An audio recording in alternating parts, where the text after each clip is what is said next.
வணக்கம் நேயர்களே, சிறப்பு நேர்காணல் நிகழ்ச்சிக்கு உங்கள் அனைவரையும் வரவேற்கிறேன். வாரந்தோறும் நமது மாவட்டத்தில் உள்ள அரசியல் பிரமுகர்களை சிறப்பு நேர்காணல் நிகழ்ச்சி மூலமாக சந்தித்து பல வினாக்களுக்கு விடை தேடி வருகிறோம்.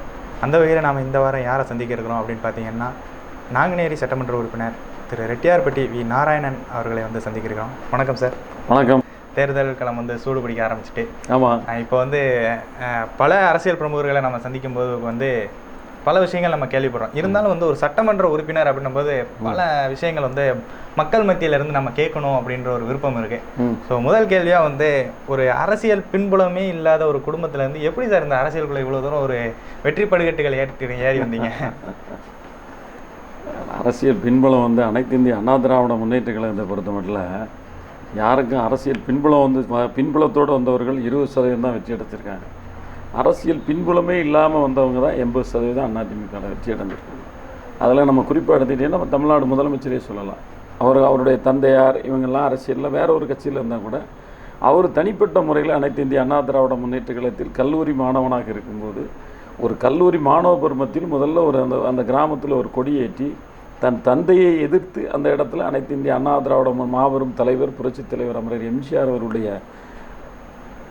அவரை தலைவராக ஏற்று அந்த இடத்துல ஒரு கொடியேற்றி சாதாரண தொண்டனாக ஒரு கிளை செயலாளர், ஒரு ஒன்றிய பேரவை செயலாளர், ஒரு மாவட்ட செயலாளர், இன்றைக்கி ஒரு தமிழ்நாடு முதலமைச்சர். இது எந்த சகாப்தமும் அனைத்து இந்திய அண்ணா திராவிட முன்னேற்ற பெருமத்தில் இது தொண்டர்களால் சுடப்பட்ட ஒரு இயக்கம். அதனால் அந்த இயக்கத்தில் நானும் அடியேன் ஒரு தொண்டனாக தான் பணியாற்றினேன். என்னுடைய 16 வயதில் புரட்சித் தலைவருடைய அந்த ஆத்மா என்னை அனைத்து இந்திய அண்ணா திராவிட முன்னேற்ற கழகத்திற்கு அழைத்தது. அப்பொழுது மாவட்ட செயலாளராக அருமையண்ணன் பெரியவர் மூத்தவர் கழகத்தினுடைய அமைப்பு செயலாளர் கருப்புசாமி பாண்டியன் மாவட்ட பொறுப்பாளராக இருந்தார். அவர் ஒரு பீரியடில் நான் உறுப்பினர் கார்டு வாங்கி தலைவர் கையால் எனக்கு கொடுத்த உறுப்பினர் படிவம் எனக்கு தெரியும். நான் 16 வயதில் இந்த இயக்கத்தில் உறுப்பினராக தன்னை இணைத்து கொண்டேன். அன்று முதல் இன்று வரை அந்த இயக்கத்தில் தலைவன்பால் தலைவியின்பால் ஈர்க்கப்பட்டு இன்று அதே இயக்கத்தில் சாதாரண ஒரு தொண்டனாக பணியாற்றியிருந்தேன். தொகுதியினுடைய எம்எல்ஏ அப்படின்னும்போது அந்த தொகுதியினுடைய மக்கள் விருப்பத்தின் பேரால் தேர்ந்தெடுக்கப்பட்ட ஒரு நபராக தான் இருப்பீங்க. இருந்தாலும் கூட அஇஅதிமுக ஒரு இக்கட்டான காலகட்டத்தில் இருக்கும்போது ஒரு புத்துணர்ச்சி ஏற்படுத்தும் விதமாக வெற்றி வாய்ப்பு 2 பேர் கிடைத்தது. அதில் ஒரு நபராக நீங்கள் இருக்கீங்க, இன்னொருத்தவங்க அது ஒரு நபர் நீங்கள் சொல்லும்போது விக்கிரவாண்டி கூட்டணி பலம் இருந்தது. விக்கிரவாண்டி தொகுதி பொறுத்த மட்டும் பாமக தேமுதிமுக கூட்டணி பலம். இங்கே அனைத்து இந்திய அண்ணா திராவிட முன்னேற்ற கழகம் தனித்து போட்டிட்டு 2 விஷயத்தையில் பார்க்கணும். இந்த தனித்து போட்டியிடும்போது அதிமுக வெற்றி பெறுமா அல்லது நாங்குநேரி விக்கிரவாண்டி வெற்றி பெற்றுவிடும், நாங்குநேரி வெற்றி பெறுமா தோல்வியை தழுவுமா என்ற ஒரு கேள்வி நிலை ஏறும்போது நாங்குநேரி தொகுதி மக்கள் அனைத்து இந்திய அண்ணா திராவிட முன்னேற்ற கழகம் வேட்பாளர் ரெட்டியார்பட்டி நாராயணன் வாக்களிக்க வேண்டும். அதுலேயுமே ஒரு சிறப்பு என்ன அப்படின்னா, நமக்கு கிடைச்ச ஒரு முத்தான முதல்வர் துணை முதலமைச்சர் 2 பேர்கள் உண்மையை சொல்லி ஓட்டு கேட்டார்கள். நாங்கள் இந்த மக்களுக்கு நன்மையை செய்து கொண்டு இருக்கின்றோம். இந்த ஆட்சி ஒரு ஜாதி மத மோதல் இல்லாத ஒரு சமத்துவமான ஒரு அமைதியான ஆட்சி இந்த தமிழக மக்களுக்கு நாங்கள் அம்மாவின் மறைவிற்கு முன்பு கொடுத்து கொண்டு இருக்கின்றோம். அதனால் மீண்டும் எங்களுக்கு வாக்களியுங்கள், இந்த தொகுதி வளம் பெறும் என்று சொன்னார்.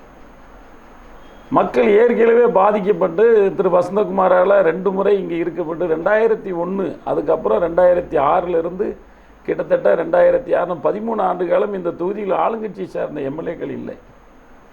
எர்ணாவூர் நாராயணனும் எங்களுடைய கூட்டணியில் இருந்தார். வசந்தகுமார் சென்னையிலே வசிக்கின்றவர், எர்ணாவூர் நாராயணனும் சென்னையிலே வசிக்கின்றவர். ஒரு தொகுதியை பொறுத்த மட்டில் அந்த வேட்பாளர் உள்ளூர் வேட்பாளராக இருக்க வேண்டும் என்பதில் முதலமைச்சர் தீவிரமாக அதில் ஒரு தீர்க்கதரிசி மாதிரி எடுத்த டிசிஷன் முடிவு இந்த இயக்கத்திற்கு மிகப்பெரிய ஒரு பலமாக அமைந்தது. அது நான் இன்னும் மிகப்பெரிய பொறுப்பில் இல்லை. எனக்கு முன்னாலே கிட்டத்தட்ட நிறைய பேர் பொறுப்பில் இருந்தவங்களாம் சீட்டு கேட்டாங்க. ஆனால் நான் வாய்ப்பு வரும் என்று நினைக்கவில்லை. கிட்டத்தட்ட ஒரு 50 நபர்களுக்கு 54 நபர் நான் வாய்ப்பு வரும் என்று நினைக்கவில்லை. ஆனால் அதான் இந்த இயக்கம் நான் ஏற்கனவே சொல்லியிருக்கேன், அந்த இயக்கம் தொண்டர்களை வாழ வைக்கின்ற ஒரு இயக்கம். அதாவது சொன்ன ஒரு பாமரனும் சாமானியனும் பச்சையங்கால் கையெழுத்து போட வேண்டிய ஒரு பாக்கியம் அனைத்து இந்திய அண்ணா திராவிட முன்னேற்ற கழகத்தில் ஒரு தொண்டனுக்கிட்டும். இந்த இயக்கம் உழைப்பவனை தேடி இந்த இயக்கம் நடத்துகிறது. இந்த இயக்கம் உழைப்பவனை தேடி அனைத்து இந்திய அண்ணா திராவிட முன்னேற்ற கழகம் உழைப்பவனை தேடி சென்று பிழைப்பவனை தேடி இந்த இயக்கம் செல்லவில்லை. அதிலே நம்ம முதலமைச்சர் வந்து ஒரு சாமானிய முதலமைச்சர், யாருக்கு கொடுத்தால் வெற்றி பெறலாம் என்ற உறுதியான ஒரு முடிவை எடுத்ததின் பயன் மக்கள் முதலமைச்சருடைய திட்டங்கள்.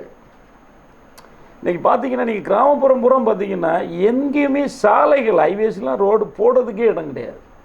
அதேமாரி ரூரல் ஏரியாவுமே இந்த கொரோனாங்கிற ஒரு கொடிய காலம்தான் வந்து ஸ்டாப்பே தவிர ஃபைனான்ஸ் ரீதியாக தான் அரசு வந்து சில ஒரு முடிவு எடுத்தாங்களே தவிர, இல்லைன்னா கொட்டி கொடுத்தாங்க நாங்குநேரிக்கு.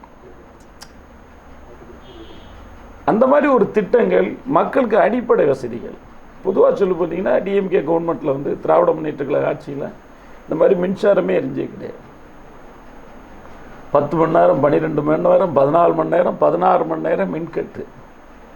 இன்றைக்கி அந்த மாதிரி ஒரு சூழ்நிலைலாம் இல்லாத ஒரு நிலை மக்களுக்கு. அதுலேயும் இந்த கொரோனா காலத்தில் ஒரு மிகப்பெரிய கொடிய நோய், இதை நான் அனுபவிச்சுவேன். மோர் தென் ஒரு 25 days பேக், 25 நாளைக்கு முன்னால் கொரோனாவால் பாதிக்கப்பட்டு மருத்துவமனையில் இருக்கும்போது எனக்கு எம்எல்ஏ என்ற முறையில் ஒரு மருத்துவம், சாதாரண தொண்டனுக்கு, சாதாரண நோயாளிக்கு ஒரு மருத்துவம் கிடையாது. ஏன்னா எல்லா மக்களையும் ஒரு நிலையோடு நான் அரசு ஆஸ்பத்திரியில் சேர்ந்து நானும் என் குழந்தைகளுக்கும் கொரோனான்னு அரசு ஆஸ்பத்திரியில். காரணம் என்னென்னா, எனக்கு தெரியும், நான் சட்டமன்றத்தில் இருக்கும்போது இந்த அரசு வந்து மக்களுக்கு எப்படி இந்த கொரோனா காலத்தில் மருத்துவ வசதியை செய்து கொடுத்துருக்கு என்பதை நான் அறிந்தவன். ஆகையால் நான் பிரைவேட் மருத்துவமனைக்கு செல்லாமல் அரசு மருத்துவமனைக்கு போனது தான் கூடிய விரைவில் குணம் பெற்று திரும்பினேன், நான் என் குடும்பம். ஆக இந்த அரசு வந்து ஏழைகளுக்காக ஒரு அரசு. அந்த அரசின் மூலம் மக்கள் வாக்களித்தார், நம்பிக்கை. சார், இப்போ பார்த்தீங்கன்னா தமிழ்நாட்டில் வந்து பல கிராமங்கள் இருந்தாலும் கூட இந்த நாங்குநேரி தொகுதி இடைத்தேர்தல் வந்து ரொம்பவே கவனம் பெற்று இருந்ததுக்கான காரணம் சமுதாய கட்சிகளும் களம் கண்ட இடமா இருந்தது. இந்த ஒரு இடைத்தேர்தல் வந்து பல திருப்புமுனைகளை ஏற்படுத்தும் அப்படின்ற ஒரு விஷயங்களில் எல்லா ஊடகங்கள் மூலமாகவும் உன்னிப்பாக கவனித்து கொண்டிருந்தார்கள். அப்படின்னும் போது ஒரு ஆளுங்கட்சியை சார்ந்த ஒருவரை வந்து எம்எல்ஏவாக நம்ம தேர்ந்தெடுத்திருந்தாலும் கூட அந்த சமுதாய கட்சிகளை மீண்டெழுந்து வந்தால் மட்டுமே தான் அந்த ஒரு விஷயங்கள் வெற்றி என்பது கிட்டும். அந்த ஒரு விஷயங்களை எப்படி அந்த மக்கள் மத்தியில் முதல்ல கொண்டு போனீங்க சார்? நீங்கள் எடுத்துக்கிட்டிங்கன்னா, நான் 1980 86 எல்லா சமுதாய மக்கள்கிட்டையும் நான் சிறு வயதிலிருந்தே ஒரு ஹெல்பிங் டெண்டன்சியோடு வளர்ந்தவன். என் தந்தையார் எங்களுக்கு கற்றுக் கொடுத்த பாடமே அப்படி. அதே மாதிரி நானும் அப்படி தான். நான் ஒரு சாதாரண ஒரு பணியேறி தொழிலாளியுடைய மைந்தன். நான் 83 எஸ்எஸ்எல்சி முடித்ததுக்கு பிறகு ஒரு சாலையோர கரும்புச்சார் கடை, இதை வைத்து பொழப்பு நடத்தி கொண்டிருந்தாலும் அப்பப்போ அரசியல் தலைவர்களோடு தொடர்பு கொண்டு அரசியல் பணிகளை எனக்கு கொடுக்கின்ற பணியை நான் செஞ்சுக்கிட்டு இருப்பேன்.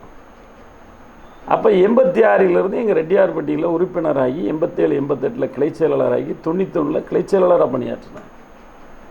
95 என்னுடைய திருமணத்திற்கு பின்பு நான் வந்து 96 பிறக்கும்போது அந்த பஞ்சாயத்தில் ஒரு வார்டு உறுப்பினர். 9 வார்டுகளை கொண்டது எங்கள் ரெட்டியார்பட்டி பஞ்சாயத்து. அந்த ரெட்டியார்பட்டி பஞ்சாயத்தில் வந்து 9 வார்டுகளை கொண்டது நான் ஒரு பஞ்சாயத்து உறுப்பினர், வார்டு உறுப்பினர். அதே ஒரு இடத்தில் பஞ்சாயத்து துணைத் தலைவராக, அந்த துணைத் தலைவர் ஆகி திருப்பி 2006 வருது.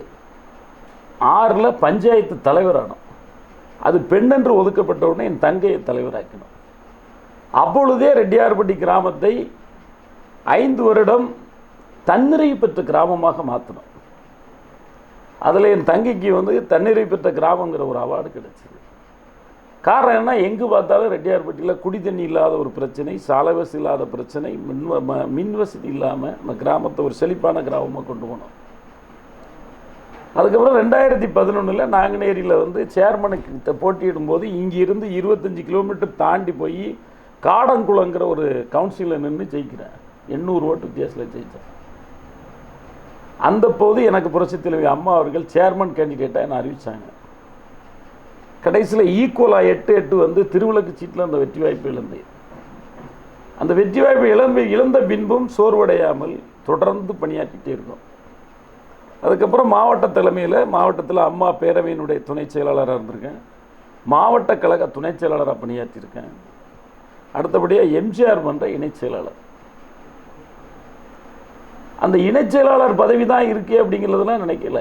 அனைத்து இந்திய அண்ணா திராவிட முன்னணியில் தொண்டனுக்கும் மரியாதை உண்டு, உழைப்பவனுக்கு வேர்வை சிந்தி உழைப்பவனுக்கு மரியாதை உண்டுன்னு எல்லாருக்கும் தெரியும். பரவாயில்ல அப்படின்னு சொல்லிட்டு இந்த பதவியிலேயே பணியாக செஞ்சுக்கிட்டே இருக்கோம். அப்பொழுதுதான் 2019 இடைத்தேர்தல் அறிவிக்கப்படுகிறது.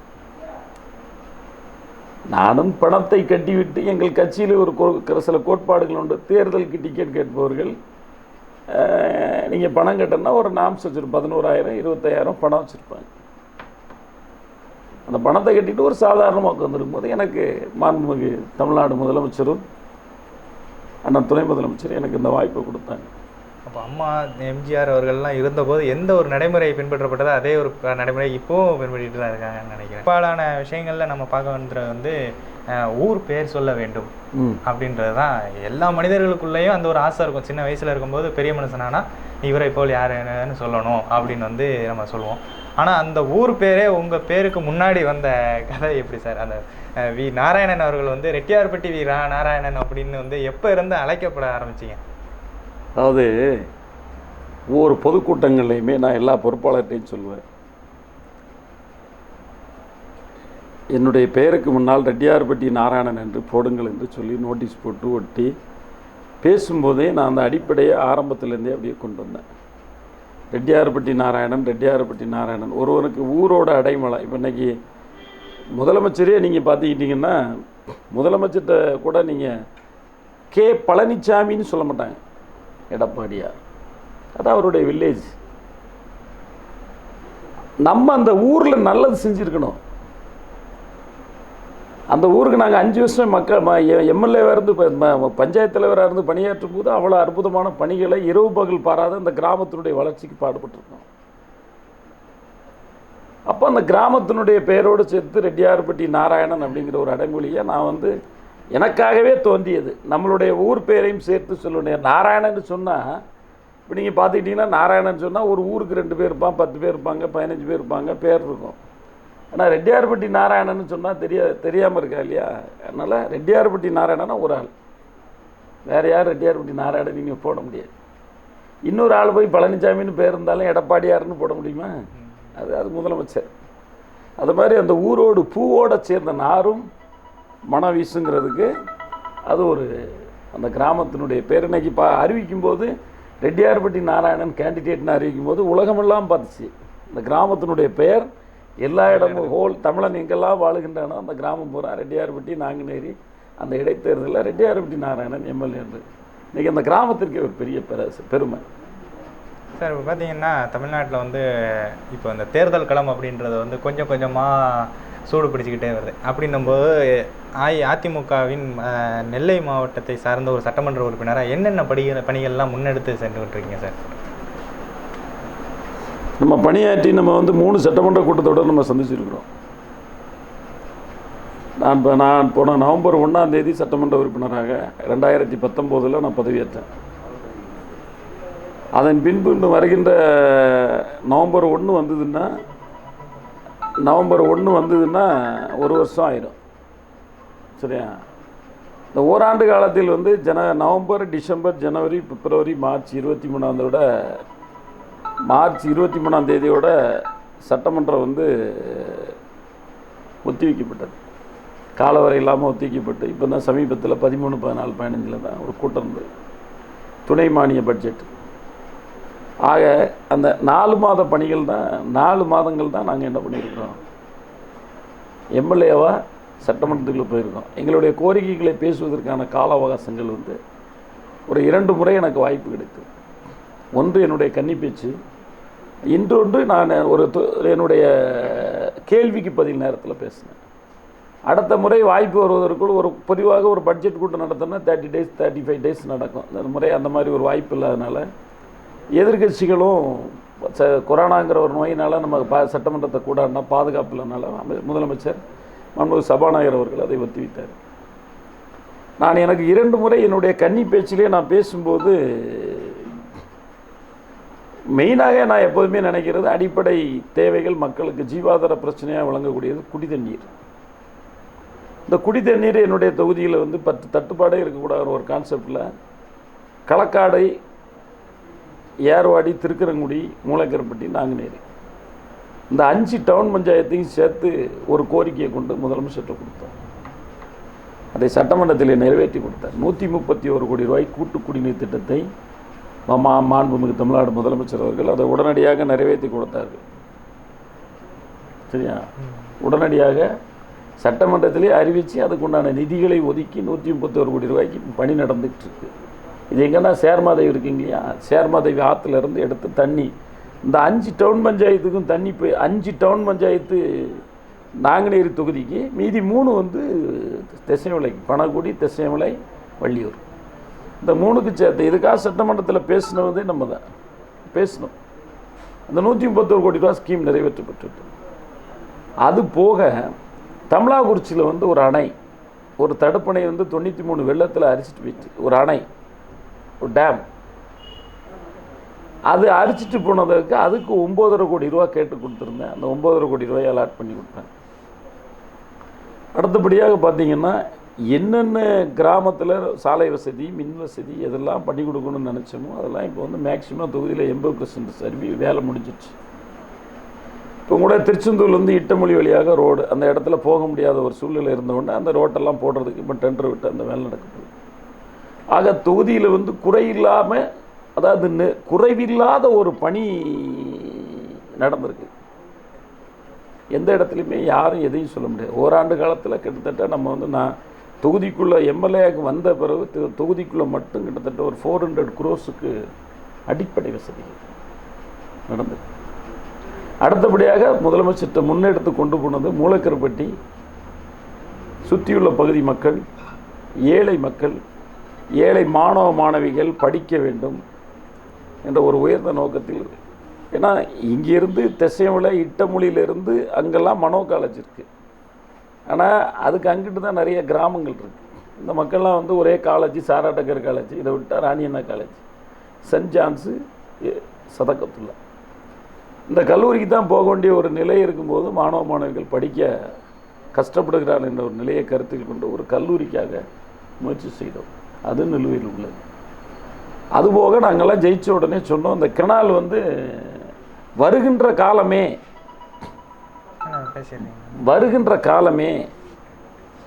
இந்த வெள்ளோட்டம் வந்து ட்ரையல் பார்க்கணும். கர்மேனி ஆறு, தாமிரபரணி கர்மேனி ஆறுடைய பணி வந்து இந்த வருகின்ற காலத்துக்கிட்டுள்ள வெள்ளோட்டம் பார்க்கணுங்கிறக்காக பணி வந்து தீவிரமாக நடந்துட்டுருக்கு. இது நானும் பக்கத்து தொகுதி இந்த இன்பத்துறை என்னன்னு முதலமைச்சர்கிட்ட உறக்க சொன்னதுனால part 4 1 2 3 4 phase 1 phase 2 phase 3 phase 4. நீங்கள் பார்த்தீங்கன்னா திராவிட முன்னேற்ற கழகத்தினுடைய ஆட்சியில் பார்த்தீங்கன்னா லேண்ட் அக்யூசேஷன் நிலையெடுப்பே பண்ணலை. ஒரு டிராயிங்கை போட்டுட்டு வேலையை தொடங்கினாங்களே தவிர அந்த வேலையை ஆரம்பித்த உடனே கம்ப்ளீட்டாக எல்லோரும் கோர்ட்டு போயிட்டாங்க, நீதிமன்றத்தை நாடிட்டாங்க. எனக்கு பணம் தரல, என்னுடைய இடத்த எடுத்துக்கிட்டாங்க, எனக்கு கவர்மெண்ட்டில் பணம் தரல, வைக்கலன்னு. மீண்டும் புரட்சித் தலைவி அம்மா வந்தாங்க. அம்மா வந்த பிறகு அண்ணன் எடப்பாடியார் 2017 அம்மாவினுடைய மறைவிற்கு மறைந்த பின்பு அண்ணன் 3 ஆண்டுகளில் இந்த பணியை வந்து பேஸ் 4 பிரித்து அதுக்கு 890 கோடி ரூபா அலாட்மெண்ட் பண்ணி இன்றைக்கி கிட்டத்தட்ட பணி 90% முடியும் தருவாயில் உள்ளது. ஒரு 10% இருக்குது. அது நேஷனல் ஹைவேஸில் அந்த ரோடை கிராஸ் பண்ணனால சென்ட்ரல் கவர்மெண்ட் பெர்மிஷன், அதுக்காக கொஞ்சம் டிலே ஆகிட்டு இருக்கு. மற்ற எல்லா இடமும் கிட்டத்தட்ட பணியை முடிச்சாச்சு. ஸோ இந்த பணி முடிஞ்சு நீர்வானது வருகின்ற மழைக்காலங்களில் உபரி நீர் வந்து வெளியேறி போகும்போது அந்த ஏரியாவில் உள்ள கிராம பகுதிகள் ஒரு சென்றடையாத தாமிரபரணி தண்ணி போகாத குளங்களே இருக்காது. ஒரு திசைவளை வரைக்கும், அந்த திசைவளை வரைக்கும் அற்புதமாக தண்ணிகள் போகும்போது அனைத்து விவசாய பெருங்குடி மக்கள் விவசாயத்தையே நம்பி இருக்கின்ற ஒரு கிராமம் தொகுதி நாங்குநேரி. அந்த மக்கள்லாம் ரொம்ப சிறப்படைவாங்க. அப்போ இந்த ஆட்சிக்கு மென்மேலும் ஒரு மெருகூட்டல் மாதிரி இருக்கும். வருகின்ற காலகட்டங்களில் நாங்குநேரிலாம் நிச்சயமாக வெற்றி பெறும், ராதாபுரம் வெற்றி பெறும். அனைத்து இந்திய அண்ணா திராவிட முன்னேற்ற கழகம் போட்டியிடுற இடங்கள் மேக்சிமம் தென் மாவட்டத்தில் வந்து நல்லபடியான ஒரு ரிசல்ட் எங்களுக்கு இருக்கும். திருநெல்வேலி மாவட்டம் பிரிக்கப்பட்டாலும் 10 தொகுதியில் கிட்டத்தட்ட 10 தொகுதியில் போட்டிட்டாலும் 10 தொகுதியிலையும் வென்றெடுக்குங்கிற நம்பிக்கை எங்களுக்கு உண்டு. சார், இப்போ பார்த்தீங்கன்னா ஒரு சிறந்த பேச்சாளர்கிட்ட தான் வந்து நான் உட்காந்து பேசிகிட்டு இருக்கேன்னு நினைக்கிறேன். ஏன்னா வந்து பல பொதுக்கூட்டத்தில் நீங்கள் பேசுகிறத நாங்கள் கேட்டிருக்கோம். அது போக இன்னொரு சிறப்பு என்னென்னா, எல்லாரும் பேசினாலும் வந்து இலக்கியங்களை பேசினாலும் மதத்தின் பேரில் உள்ள நல்ல கருத்துக்களை வந்து பொதுக்கூட்டத்தில் பேசலாமா பேசக்கூடாது யோசித்து பேசலாம். ஆனால் அந்த ஒரு விஷயத்தை வந்து தைரியமாக முன்னெடுத்து அதை ஒரு விஷயத்தை நீங்கள் குறிப்பிட்டு சொல்கிறதெல்லாம் நாங்கள் பார்த்துருக்கோம். அந்த ஒரு விஷயங்களை எப்போ இருந்து இதை நீங்கள் அந்த இதெல்லாம் எடுக்க ஆரம்பிச்சிங்க சார்? இல்லை, நான் வந்து என்னுடைய டேபிளில் பார்த்தீங்கன்னா திருக்குறள் இருக்குது, பாரதியோட கவிதைகள் இருக்கும், பைபிள் இருக்கும். நான் வணங்குகின்ற இறைவன் வந்து அல்லாஹ் இல்லல்லா இறை சூழ் மயிலல்லா மீளா சிலுவையில் முள்ளால் அறையப்பட்ட மாயக்குருன்னு நான் சொல்கிறேன். பாரதி சொல்லியிருக்கான், உலகமெல்லாம் பரவி கிடக்கும் பரம்பொருள் ஒன்றேங்கிறான். ஒரு மதம் சொல்லுகிறது, மதம் வந்து மனிதனை வழிநடத்துகின்ற ஒன்று. தென்றல் வந்து தென்றலுக்கு தடை போட முடியாது, சூரியனை வந்து அடைக்க முடியாது, மேகத்துக்கு குடைபிடிக்க முடியாது. மேகத்துக்கு குடைபிடிக்க முடியுமா? முடியாது. அதுபோல இறைவன் வந்து மிகப்பெரியவன் ஒருவன். அதான் தலைவர் சொல்லியிருக்காரு, ஒன்றே குலம் ஒருவனே தேவன் அண்ணா சொன்னார். அதான் புரட்சி தலைவர் சொல்லியிருக்கிறார். அது மாதிரி நம்ம இயக்கத்தில் வந்து எங்களுடைய இயக்கம் வந்து மதங்களை குறை சொல்லி வளர்கிற இயக்கம் கிடையாது. ஒரு தனிப்பட்ட மனிதனுடைய கருத்து சுதந்திரத்துக்கு எங்கள் அனைத்து இந்திய அண்ணா திராவிட முன்னேற்ற கழகம் புரட்சி தலைவர் காலத்திலிருந்து மதத்தின் பெயரால் வருகின்ற எந்த ஒரு அது அவரவருடைய அடிப்படை. கிறிஸ்தவன் சிலுவையை போடுகிறான், இந்து நாமத்தை போடுகிறான், பட்டை போடுகிறான். அதே மாதிரி இஸ்லாமியர்கள் தலையிலே தொப்பி வைத்து துவா பண்ணுகிறார்கள், ஜெபம் செய்கிறார்கள். அதற்குள் என்ன நம்ம உள்ள கொண்டு போகிறோம்னா, ஒன்றே சொல்வான் நன்றே செய்வான் அவனே அப்துல் ரகுமானாம், ஆண்டான் இல்லை அடிமை இல்லை எனக்கு நானே எஜமானான். தலைவர் வந்து எங்களுக்கு கற்றுக் கொடுத்ததே அதான் சொல்லியிருக்காரு. மதம் என்பது வேறு, மனித நேயம் காக்கப்படணும். மனிதன் ஒருவரை ஒருவர் புரிந்து கொண்டாலே போதும். இன்னைக்கு ரத்த தானம் எத்தனை பேர் கொடுக்குறாங்க, எந்த மதத்தினர் கொடுக்குறாங்க, எந்த இனத்தினர் கொடுக்குறாங்க என்பது இல்லை. அப்படிப்பட்ட ஒரு சூழ்நிலையில் தான் அனைத்து இந்திய அண்ணா திராவிடம் என்பது ஒரு மிகப்பெரிய கடல். கடலிலே புனித நீர் ஆடினால் பாவங்கள் துணையும். இந்த இயக்கத்திலே சேர்ந்து மக்களுக்கு பணியாற்றினால் அவர்கள் செய்த பாவங்கள் எல்லாம் தொலைந்து ஒரு முழுமை பெற்ற மனிதனாக இங்கே வந்து அமர்ந்து பணியாற்றலாம். நான்லாம் சின்ன வயசில் நிறைய சேட்டை பண்ணியிருக்கேன். என்னுடைய வாலிபர்களை நான் ஒரு தேசிய பளுதூக்கு வீரர். 1995 நான் ஒரு தேசிய பளுதூக்கு வீரர். என்னுடைய மனைவி காவல்துறையை சார்ந்தவர். காவல்துறையில் ஒரு தூய்மையாக பணியாற்றிட்டு இருக்கோம். அப்படி எங்களுடைய மனப்பான்மை, அப்படி எங்கள் இயக்கம் எங்களை வளர்த்தது.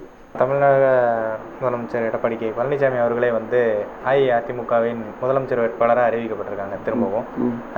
இந்த ஒரு காலகட்டத்தில் வந்து எதிர்க்கட்சிகள் அனைவரும் வந்து எதிர்பார்க்காத ஒரு திருப்பம் அப்படின்னு நம்ம சொல்லலாம். ஏன்னா வந்து ஓபிஎஸ் அவர்களா இபிஎஸ் அவர்களான்னு வந்து அதிமுகக்குள்ளேயே வந்து பல குழப்படிகள் இருந்தாலும் நான் உங்களுக்கு 2 திருக்குறளை சொன்னேன்.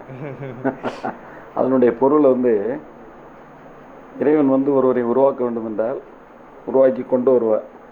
முதல்ல பிள்ளையார வைப்பான், பிறகு பூவை போடுவான், பிறகு சந்தனமாக்கி சாமியாக்குவான். இது இறைவனுடைய காலகட்டங்கள். அந்த மாதிரி ஒரு சூழ்நிலையில் அண்ணனுடைய உழைப்பு எல்லோராலையும் ஈர்க்கப்பட்டு மக்கள்கிட்ட தொண்டர்களுடைய விருப்பமும் அதுவே தான். அதிகப்படியான தொண்டர்கள் 80% மக்கள் தொண்டர்கள் வந்து எடப்பாடியார் இருந்தால் நல்லா இருக்குன்னு சொல்லி அனைத்து சமுதாய மக்கள் பல வாரி இருந்தாலும் எடப்பாடியாரோட ஆட்சி நல்லா இருக்குது அப்படின்னு சொல்லி ஒரு நேம் வந்துச்சு. அந்த நேம் வந்த உடனே அண்ணன் ஓபிஎஸ் அண்ணன், தம்பி ஆண்டான் அண்ணன் ஆண்டானுங்கிற ஒரு மனநிலையில் அதை கொடுத்துருக்காங்க. துணை முதலமைச்சர் அறிவிச்சார்னா அது ஒரு பெரிய விஷயம் தான் சார். இப்போ பார்த்தீங்கன்னா தமிழகத்தில் வந்து பெருந்தலைவர்கள், 2 பெருந்தலைவர்கள் இல்லாமல் களம் காணக்கூடிய முதல் வரக்கூடிய சட்டமன்ற தேர்தல் இந்த தேர்தல். பல இடைத்தேர்தல்களை வந்து தமிழகம் சந்திச்சிருக்கு. இருந்தாலும் வந்து 2 பெருந்தலைவர்களும் இல்லாத ஒரு சட்டமன்ற தேர்தல் வந்து வரக்கூடிய சட்டமன்ற தேர்தல். அதில் வந்து பல சமுதாய கட்சிகளும் போட்டியிடுவதற்கான வாய்ப்புகள் இருக்குது, அல்லது கூட்டணியில் சேருவதற்கான வாய்ப்புகள் இருக்குது. அப்படின்ற போது அஇஅதிமுகவின் நிலை எந்த மாதிரியான ஒரு விஷயங்களை நோக்கி இருக்கும்? பித்தலாட்ட பெய்கள் எல்லாம் பெருமை குலைந்து போகும். இது கலியுகம். இங்கே பித்தலாட்ட பேய்களால் வந்து நாட்டுக்கு மக்களுக்கு ஒன்றும் செய்ய முடியாது. பித்தலாட்ட பேய்கள் எந்த சாதி மத கூட்டணிகள் வந்து வைத்தாலும் அனைத்து இந்திய அண்ணா, நான் முதலே சொன்னேன், அனைத்து இந்திய அண்ணா திராவிட முன்னேற்ற கடல். இந்த கடலில் குளித்து வெளியே வர்றவன் தான் சங்கி வைத்து போக முடியும். அதனால் கடலுக்கு தானே புனித நீர் ஆட வரணும். இவங்க எந்த கூட்டம் இல்லைன்னா அதிமுக, நான் இன்னைக்கு சொல்கிறேன், அனைத்து இந்திய அண்ணா திராவிட முன்னேற்ற கழகம் தனித்து நின்னா கூட 165 இடம் 170 இடத்துல நீங்கள் வெற்றி பெறும். சார் இப்போ பார்த்தீங்கன்னா உங்களோட கூட்டணியில் இருக்கக்கூடிய பிஜேபி பாரதிய ஜனதா கட்சி வந்து இரட்டைப்பட இலாக்க எண்களுடைய சட்டமன்ற உறுப்பினர்களை வந்து நாங்கள் சட்டமன்றத்தில் வச்சுருப்போம் அப்படின்னு ஒரு தமிழக பாரதிய ஜனதா கட்சி தலைவருடைய அவருடைய கருத்து. இதனால் அந்த ஒரு கூட்டணிக்குள்ளே வந்து ஒரு முதலமைச்சர் வேட்பாளர்களை வந்து அஇஅதிமுக அவர்கள் ஏற்றிருந்தாலும் கூட அவர் வந்து ஒரு ஒரு புலப்படாத ஒரு கருத்தையே சொல்லிட்டு இருக்காங்களே. கேள்வி கேட்டதுக்கும் போது எல்முருகன் அவர்கள் வந்து முதலமைச்சர் வேட்பாளர் வந்து எங்களுடைய தலைமை முடிவு செய்யும் அப்படின்னு அண்ணன் ஒருங்கிணைப்பாளர் தெளிவாக சொன்னார். மாண்புமிகு தமிழகத்தினுடைய முதலமைச்சர் எடப்பாடியாருடைய முதலமைச்சர் தான் தமிழக முதலமைச்சர் எடப்பாடியார் தான் என்ற நிலையை ஏற்றுக்கொண்டவர்களோடு மட்டுமே கூட்டணி என்று அழுத்தமாக சொன்னார். மறுநாள் காலையில் அறிக்கைகள் நீங்கள் பார்த்திருப்பீர்கள். நாங்கள் முதலமைச்சர் தமிழ்நாடு முதலமைச்சருடைய எடப்பாடியார் அவருடைய தலைமையில் தான் கூட்டணி. சார் இப்போ பெரும்பாலான கருத்து பார்த்தீங்கன்னா வருகின்ற 2021ஆம் ஆண்டு சட்டமன்ற தேர்தல் வந்து திராவிட முன்னேற்ற கழகம் அண்ணா திராவிட முன்னேற்ற கழகம் இருந்தாலும் கூட ஆன்மீக அரசியல் அப்படின்றது வந்து ஒரு பெரிய பங்கு வகிக்கும் அப்படின்னு வந்து மக்கள் மத்தியிலையும் எதிர்பார்க்கப்படுகிறது. அந்த ஒரு விஷயத்தை நீங்கள் எப்படி பார்க்கீங்க? நாங்கள் திராவிட முன்னேற்ற கழகத்து மாதிரி பொய் வேஷம்லாம் போட மாட்டோம். சாமி இல்லைன்னு சொல்லவும் மாட்டோம். சாணியை கொண்டு எரியவும் மாட்டோம். சரியா? சாமி இல்லை என்று சொல்லவும் மாட்டோம். சாணியை கொண்டு எரியவும் மாட்டோம்.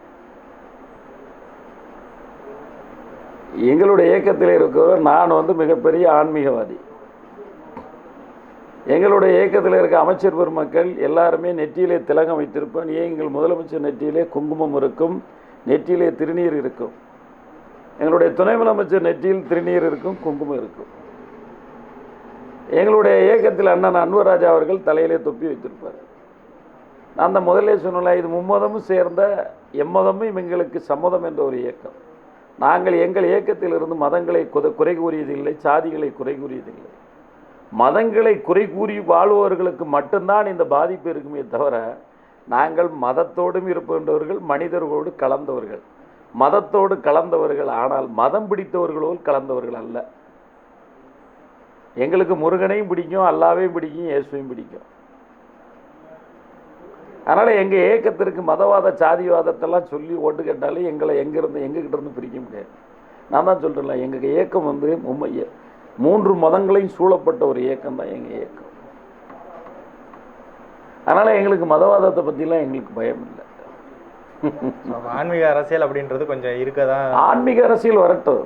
கடவுளை சொல்லி ஓட்டு கேட்கிறவர்கள், கடவுளை சொல்லி வருகிறவர்கள் வரட்டும், அதை பற்றி கவலை இல்லை. எங்கள் இயக்கத்தை பொறுத்த மட்டும் எங்களுக்கு இதய தெய்வம் புரட்சி தலைவர் அம்மா.